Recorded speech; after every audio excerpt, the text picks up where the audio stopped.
Hello everyone, welcome to vision WBCS। So আজকে আমরা food এসআইয়ের জন্য কারেন্ট অ্যাফেয়ার্স করবো। কারেন্ট অ্যাফেয়ার্সে দেখো মোস্ট ইম্পর্টেন্ট একটা টপিক, যেটা থেকে কিন্তু ফুড এসআই কোশ্চেন আসার কিন্তু চান্স 100-এর মধ্যে 99% রয়েছে। মানে প্রিভিয়াস ট্র্যাক রেকর্ড যদি বলি, যদি তোমাদের গ্র্যান্ড স্ল্যাম থেকে কোশ্চেন আসে তো একখানি কোশ্চেন তোমাদের কিন্তু থাকবে এখান থেকে। ঠিক আছে, আমি 4টে গ্র্যান্ড স্ল্যাম যেটা হয় আমাদের অস্ট্রেলিয়ান, ফ্রেঞ্চ, উইমেলডন এবং ইউএস, 4টেরই কিন্তু তোমাদের সিঙ্গেল, ডাবল, মিক্স এবং তোমাদের সিঙ্গেলে পুরুষ এবং মহিলা সবগুলি আমি তোমাদের করিয়ে দেবো।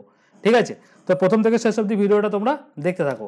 প্রথমে দেখো গ্র্যান্ড স্ল্যাম হচ্ছে এটা অ্যাসোসিয়েট কিসের সঙ্গে, এটা কিন্তু টেনিসের সঙ্গে অ্যাসোসিয়েট। অনেক ক্ষেত্রে তোমাদের কোশ্চেন আসতে পারে।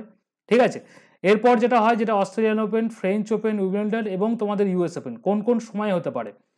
অনেক সময় তোমাদের কোশ্চেন দিয়ে দেবে যে ফ্রেঞ্চ ওপেন কোন টাইমের মধ্যে হয়, তখন তোমাদের মে থেকে লেট মে থেকে আর্লি জুন, মে জুনের মধ্যে এটা হয়। জানুয়ারির মিডিল করে আমাদের অস্ট্রেলিয়ান ওপেন হয় প্রথম দিকে। উইমেলডন কিন্তু লেট জুন এবং জুলাই আর্লি এই টাইমে হয়। এবং ইউএস ওপেন যেটা সেটা আগস্ট সেপ্টেম্বর নাগাদ হয়। ঠিক আছে, এবং তোমাদের এই গ্র্যান্ড স্ল্যাম টুর্নামেন্টটা যেটা অপারেট করে সেটা হচ্ছে ইন্টারন্যাশনাল টেনিস ফেডারেশন, ITF। তোমাদের কিন্তু এটা তারা কিন্তু এটাকে অপারেট করছে। এবার তোমাকে যেটা আন্তর্জাতিক টেনিস ফেডারেশন সম্বন্ধে যেটা জেনে রাখতে হবে, তাদের হচ্ছে তোমার ITF তোমাদের বলে দিতে পারে যে তাদের সদর দপ্তর কোথায়, সেটা হচ্ছে লন্ডনে। ওকে, তাদের প্রতিষ্ঠার তারিখ কি আছে, তাদের প্রতিষ্ঠা হচ্ছে 1 মার্চ 1913 সালে। ঠিক আছে, এরপর হচ্ছে তাদের সদর দপ্তর তো বলে দিলাম, এবং তার সভাপতি কে রয়েছে, ফ্রান্সিসকো রিক্কি ভিত্তি, তিনি কিন্তু বর্তমানে সভাপতি রয়েছেন। তো এই কটা কিন্তু খুব ইম্পর্টেন্ট, এই তার সদর দপ্তরটা এবং তাদের যে প্রতিষ্ঠার সময়টা এবং তার কিন্তু সভাপতি কে রয়েছে। ওকে, এইটা ইম্পর্টেন্ট। মানে তোমাদের কিন্তু অ্যাপয়েন্টমেন্ট থেকে কিন্তু ভালো করে তোমরা করবে, অ্যাপয়েন্টমেন্ট রিসেন্ট যে অ্যাপয়েন্টমেন্টগুলো রয়েছে সেগুলো খুব ভালো করে গো থ্রু করবে। এগুলো থেকে কিন্তু তোমাদের কোশ্চেন কিন্তু আসবে, একটা দুটো কোশ্চেন কিন্তু অ্যাপয়েন্টমেন্ট থেকে দেবে।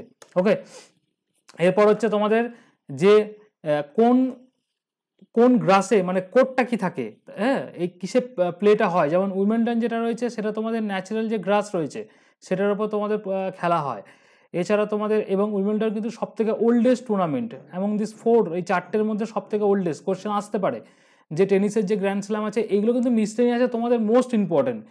ফুড এসেও আসতে পারে কারণ কম্পিটিশন অনেক বেশি। তো উইমেলডন কবে গঠিত হয়েছিল, ফাউন্ডার হয়েছিল 1877-এ। ইউএস ওপেন কবে হয়েছিল, 1881-তে। অস্ট্রেলিয়ান ওপেন 1905-এ এবং ফ্রেঞ্চ ওপেন হয়েছিল 1891-এ। 4টেই কিন্তু মোস্ট ইম্পর্টেন্ট। এবার হচ্ছে তোমাদের অস্ট্রেলিয়ান ওপেন এবং ইউএস ওপেন, যেটা কিন্তু হার্ড সারফেসে, হার্ড কোর্টে কিন্তু খেলা হয়। ঠিক আছে, এবং তোমাদের ন্যাচারাল গ্রাসে খেলা হয়, উইমেলডন খেলা হয়, এবং নর্মাল যে ক্লে সেটাতে তোমাদের কিন্তু খেলা হয় ফ্রেঞ্চ ওপেনটা। এই সব কটা ইনফরমেশনই কিন্তু মোস্ট ইম্পর্টেন্ট, ভালো করে কিন্তু তোমরা গো থ্রু করবে। মেনলি তোমাদের এই যে ফাউন্ডেড ইয়ারগুলো কিন্তু ইম্পর্টেন্ট, আর কোনটা ওল্ডেস্ট সেটাও কিন্তু ইম্পর্টেন্ট। ওকে, এবার চলে আসো গ্র্যান্ড স্ল্যাম 2023-এ, অস্ট্রেলিয়ান ওপেন 2023-এ। প্রথমে দেখো তোমাদের যেটা করতে হবে, পুরুষদের সিঙ্গেল এবং মহিলা এখানে যে বিজয়ী হয়েছে সেটা করলেই হবে। রানার আপ থেকে কিন্তু অনেক ক্ষেত্রে কোশ্চেন দেয় না, তো সুতরাং এটা কোশ্চেন মার্ক আছে। এত ইনফরমেশন মনে রাখা তোমাদের পক্ষে খুবই চাপের। যদি মনে রাখো, এই পিডিএফটা তো আমি দিয়ে দেবো, তোমরা এখান থেকে করে নেবে। প্রথমে যদি আমি বলি, অস্ট্রেলিয়ান ওপেনে পুরুষদের সিঙ্গেল কে জিতেছিল, নোভাক জোকোভিচ, সার্বিয়ার প্লেয়ার। কোশ্চেন আসতে পারে যে নোভাক জোকোভিচ কোন দেশের প্লেয়ার, সার্বিয়ার হবে। ঠিক আছে, এবার হচ্ছে তোমাদের মহিলা সিঙ্গেলস কে জিতেছিল, আরিনা সাবালেঙ্কা কিন্তু জিতেছিল, তিনি কিন্তু বেলারুসের প্লেয়ার রয়েছে।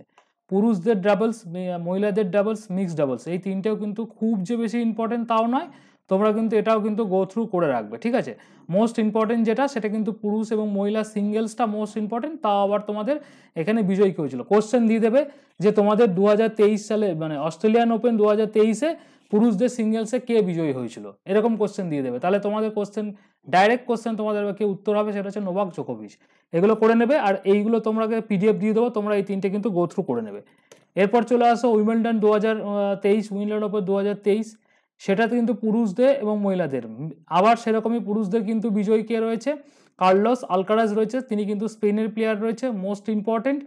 এবার হচ্ছে তোমাদের মহিলা সিঙ্গেল হচ্ছে মারাকেটা রন্ডুসোকা, এরা কিন্তু চেক প্রজাতন্ত্রের প্লেয়ার রয়েছে। ঠিক আছে, এইটা ভালো করে এই দুটো তোমরা গো থ্রু করবে। বাকি তোমরা এই তিনটেও করবে, একটা দুটো তিনটে, পুরুষ ডাবলস, মহিলা ডাবলস, মিক্সড ডাবলস, এইগুলো কিন্তু তোমরা গো থ্রু করবে। এটা কিন্তু অতটা ইম্পর্টেন্ট না, মোস্ট ইম্পর্টেন্ট হচ্ছে এই দুটো, 1 আর 2 কিন্তু মোস্ট ইম্পর্টেন্ট। ঠিক আছে, কোশ্চেন কিন্তু এখান থেকেই হবে। এবার তোমরা বিজয়ী যেটা রয়েছে সেটা কত, পরাজিত যারা সেটাও কিন্তু তোমরা দেখে নেবে, ঠিক আছে। এবার এখানে আরেকটা পরাজিত যেরকম রয়েছে, এখানে একটা কোশ্চেন আসতে পারে যে ইউএস ওপেনে তোমাদের পুরুষ ডাবলসে কে ভারতীয় কে ছিল, যেমন রোহন বাপান্না ছিল, এইটা তোমাদের ইম্পর্টেন্ট হয়ে যাচ্ছে।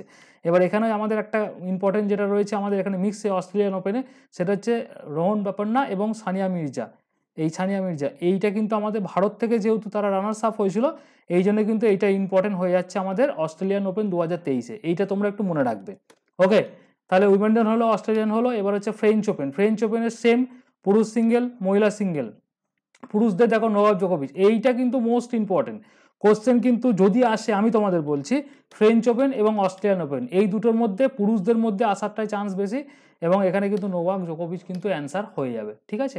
মহিলাদের ইগা সিয়াটেক পোল্যান্ডের প্লেয়ার রয়েছেন উনি, এইটাও মোস্ট ইম্পর্টেন্ট। বাকি তোমরা পুরুষ, মহিলা ডাবলস এবং মিক্সড ডাবলস সবগুলি কিন্তু গো থ্রু করবে, পরাজিতটা কিন্তু কম্পালসারি রয়েছে, তোমরা করতেও পারো নাও করতে পারো। তাহলে ফ্রেঞ্চ ওপেন হয়ে গেল মোস্ট ইম্পর্টেন্ট। এরপর চলে আসো তোমাদের ইউএস ওপেন। ইউএস ওপেন পুরুষদের এবং মহিলাদের সিঙ্গেলসে কে করেছিল, পুরুষদের দেখো সিঙ্গেলসে কে জিতেছে, নোভাক জোকোভিচ জিতেছে, আবার মোস্ট ইম্পর্টেন্ট, ঠিক আছে। এটা কিন্তু মোস্ট ইম্পর্টেন্ট, এবং সিঙ্গেলসে হচ্ছে কোকো গাউথ, এইটা মোস্ট ইম্পর্টেন্ট, ঠিক আছে, এটা করবে। আর ডাবলসে পুরুষদের ক্ষেত্রে পরাজিত হয়েছিল এটা যেহেতু ভারতের রয়েছে, তো এটা তোমাদের খুব ভালো করে গো থ্রু করতে হবে। ওকে, এখানে তোমাদের বলে দিলাম most important US Open, French Open, Wimbledon Open এবং অস্ট্রেলিয়ান ওপেন। অস্ট্রেলিয়ান ওপেনের মধ্যে তোমাদের মোস্ট ইম্পর্টেন্ট অস্ট্রেলিয়ান ওপেন আসার চান্স আছে, এছাড়া তোমাদের ফ্রেঞ্চ ওপেন আসার চান্স আছে, বা ইউএস ওপেন তোমাদের চান্স। এই তিনটের মধ্যে কিন্তু একটা কিন্তু যদি আসে, পুরুষদের এবং মহিলাদের সিঙ্গেলসটা খুব ভালো করে করবে, তারপরে পুরুষ ডাবলস, মহিলা ডাবলস এবং মিক্সটাও করবে তোমরা ভালো করে, এখান থেকে কিন্তু কোশ্চেন কিন্তু আসবে, ঠিক আছে।